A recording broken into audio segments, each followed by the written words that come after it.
Good evening, everyone.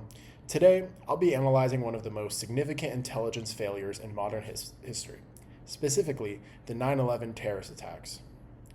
We'll explore what went wrong, why it happened, and the critical lessons the intelligence community has since learned.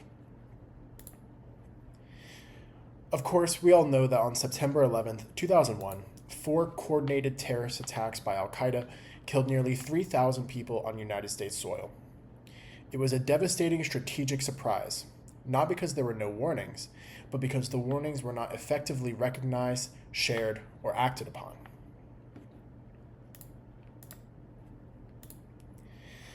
Specifically, there were several key failures. The first is failure to connect the dots.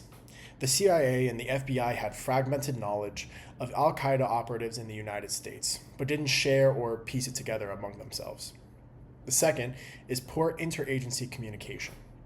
Intelligence silos prevented crucial collaboration between domestic and foreign intelligence agencies. Of course, also, underestimation of intent and capability.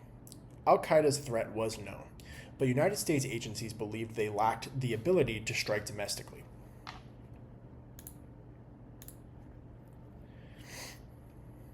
The root causes of the failure include cognitive biases, such as mirror imaging, discussed throughout the class. Analysts assumed that adversaries think like us. The second root cause of failure was overload and noise. Thousands of reports came into the FBI and CIA daily, making it easy for them to overlook important pressing ones. And of course, legal and structural barriers. For example, the wall built between the FBI's intelligence and criminal division limited coordination. The strategic surprise of 9/11 fundamentally reshaped national security. The Department of Homeland Security was created as a result. The Patriot Act expanded surveillance capabilities. And of course, the United States launched a global war on terror, leading to long-term conflicts in Afghanistan and Iraq.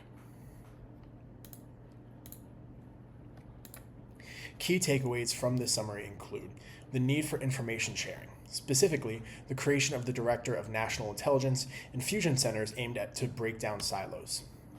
Analyst training in cognitive bias. Agencies now emphasize critical thinking and red teaming. Of course, improved threat prioritization.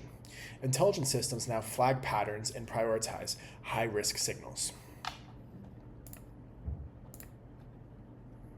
In closing, 9/11 showed that intelligence failure isn't always about missing information, but rather failing to interpret and act on it. Strategic surprises can often be prevented not by more data, but by better analysis of the data, communication, and foresight. Thank you. I welcome any questions that the class may offer.